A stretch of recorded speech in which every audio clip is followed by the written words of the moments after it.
I chose her best friend's father because the moment I saw him again after all these years, something inside me shifted, quietly at first, like a tide moving under the surface, but fast enough I felt dizzy. I knew he was twice my age.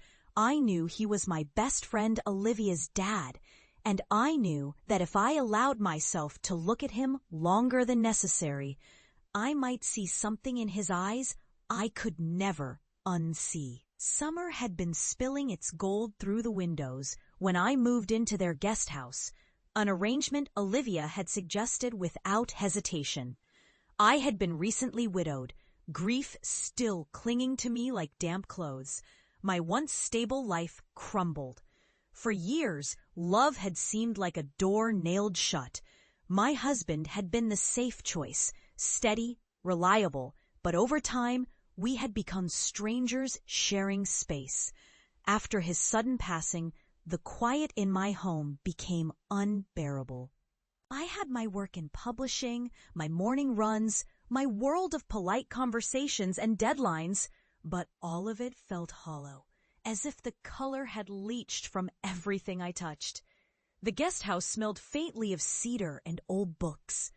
From my window, I could see Marcus, Olivia's father, tending to the roses along the winding path. I told myself to keep my distance. He was a kind host, a generous man. He had always treated me with warmth since Olivia and I became inseparable in college. But now, something in the air between us seemed charged. The first time I felt it, I was carrying a box of my late husband's things into the attic. Marcus offered to help, brushing past me in the narrow staircase. His hand just grazed mine, but there was a lingering pause. His fingertips warm, the faint smell of his cologne wrapping around me. My pulse betrayed me. It was weeks later, over coffee on the porch, when that forbidden thread began to tighten. We spoke about grief, his own loss of Olivia's mother years ago, and the way healing is never linear. His voice was deep, steady, with a softness that loosened something in me.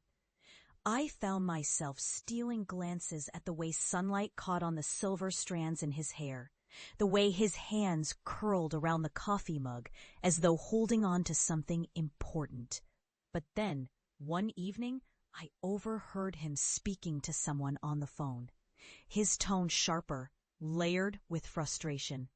He mentioned my name. He said I looked happy for the first time in years. Hearing that stirred a reckless longing I could not quite name.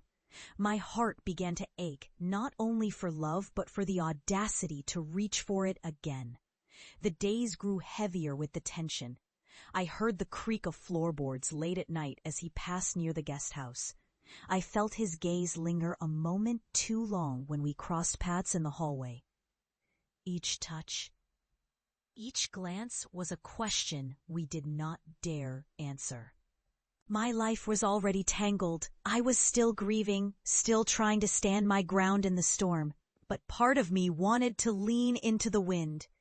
One July afternoon, Olivia left for a week-long work trip.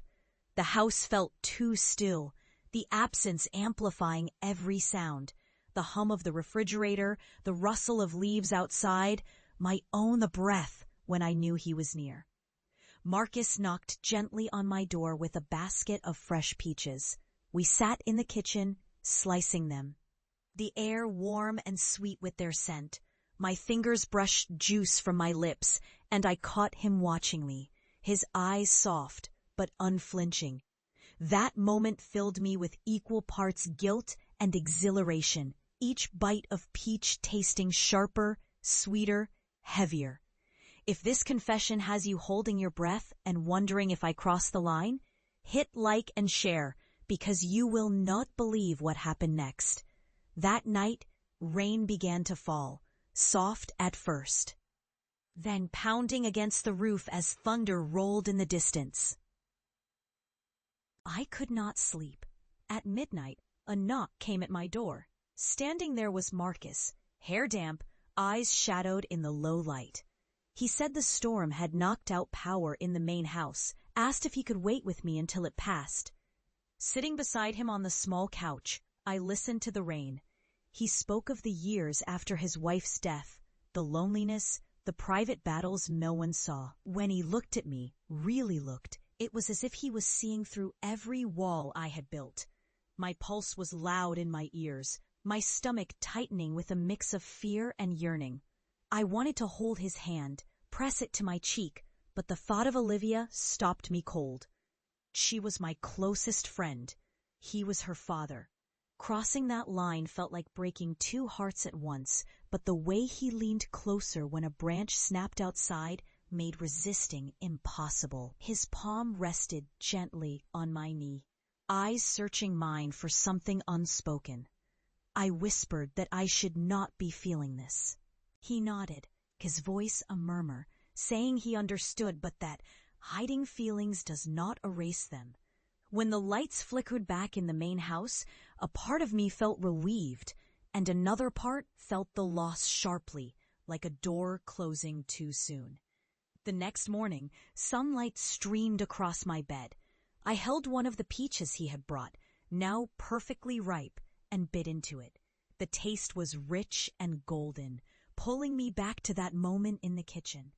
Over the days that followed, I saw him in fleeting moments, on the porch with his coffee, trimming roses, leaning against the fence with a thoughtful expression. Our conversations hummed with hidden meaning, each polite word carrying an undercurrent we dared not name. The pull between us was undeniable, but we kept it contained, framed under respect, locked away behind timing and circumstance. Still, every goodbye felt like both a restraint and a promise. As the summer edged toward its end, Olivia returned, bright and full of laughter. Marcus was himself again, warm, measured, kind, but I could not forget the storm, the way he had looked at me when the rest of the world was dark. I left the guest house in early September, my boxes lighter than when I had arrived, yet my heart heavier with what I carried inside. We hugged goodbye, his arms solid around me for just a breath longer than necessary. His voice was steady when he wished me peace, but I saw something in his eyes. Hope, maybe, or the courage he knew I would need. Walking away, I realized that grief had not been the end of my story. It had been the space between chapters.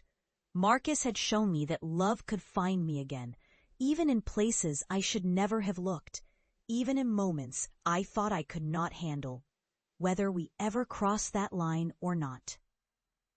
He had returned color to a world I thought was permanently faded. And maybe that is what love sometimes is. Not possession, not a promise, but the quiet hand that reaches into your darkness and reminds you you are still here, still capable of longing, still capable of more. If you crave more raw emotional confessions, please like, share, and subscribe. Your next chapter awaits.